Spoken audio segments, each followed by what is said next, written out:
Ua mo mai lea e tusi mua, yoku o na tāku whāsu manua. Tusi e yoku o na tāku whāsu manua, kai tau whia moai mai tusi mua o nono. O nā tusi leo kai tau masifuru sumu fitu, ia mtāku kai tau whia moai ai. Yoku whāsu manua, tasi o nono, sifuru mea o sumu fitu. Whawhomea ia whionga tātou tō. O nā talia tuai leo i oku i le li i whakte atu. O iroa e se whaere mea mea, e le me whaere moira noa i e se nere ki na nāri ai. O ai ele nei wana whakōru nia o kule male nei no. O wāwu tau talatu maru le mafo whau, o mea o sio na whaimutai a tātou, na o le no lava. E whawhunga mai, wau sa taratu ai, o sikia sia se koe, a e whaingo mai a sea. Sa whango ia te oe le whanongo o te rima, a le nei o ai atu o matani ia te oe. Mea o ino mai a sea, o samu o e Whai koe sifuru. Ua umau te tano i oku mo ana wou, o na wha e lea le li o lana tā whiamu. Ua toi au mai fo e le li o mea ia i oku o whatele ina, ua rua mea i mea o mo na wahi a te ia. o mai lea ni a te ia o susumo, o na tu whawhino, mai nā tu sa wahi māsani mai, latu ai whataisi no ia, mea ai Lato vama, fampo ia tia, fampo ia tia, ono papu pau mai ia tia. Foi ia tia, tasi tupe tasi, taito tasi foi uma au tasi. Ua siri fo e whamanuia le li o le ngata anga o yoku i lona amatanga.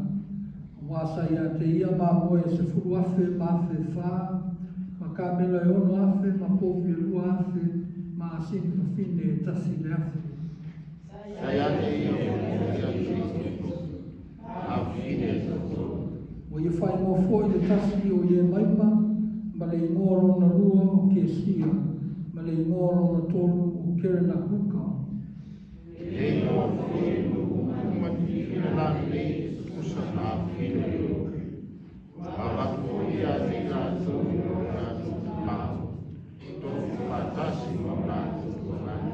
O na ola pia leo yoku, ina ua mawai o ia mea o tau sanga e tasi le sarau o le whao se furu. O ia i lo fōi o nā tali. Ma tali o nā tali, e o atu i tūkulanga e whao. Au ki leo yoku, toi e ina. Au tutulu iro no. Tutulu iro no.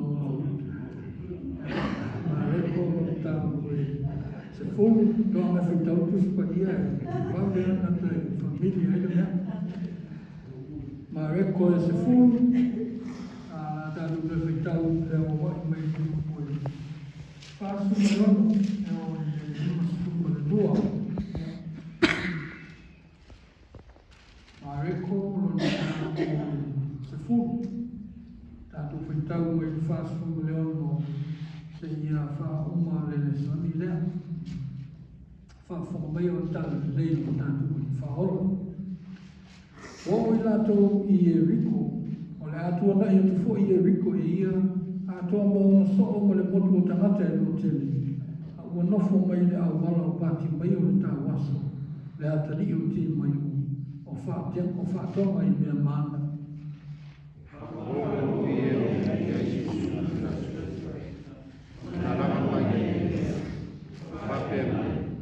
Yesu le alo sa e o mai a Ona matua vavao tu leo tangata e tō tele i a te ia, ina ia whaakulongo ia, a o ia, wa ati li ai o nā langa.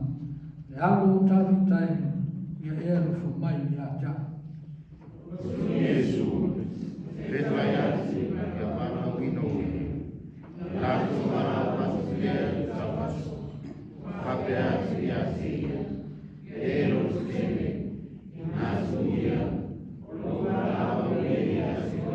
Ona tia ile e ia lona ofu, o tu I lona o sabi a Yesu.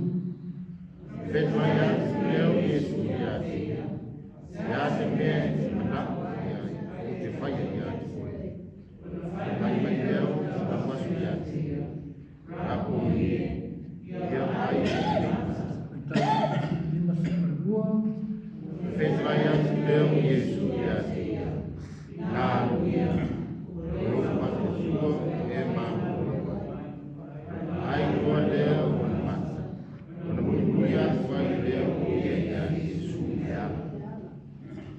alo, ma sai di fai tu no le fiong ma ia le tua, lo fa le li fa ma lama.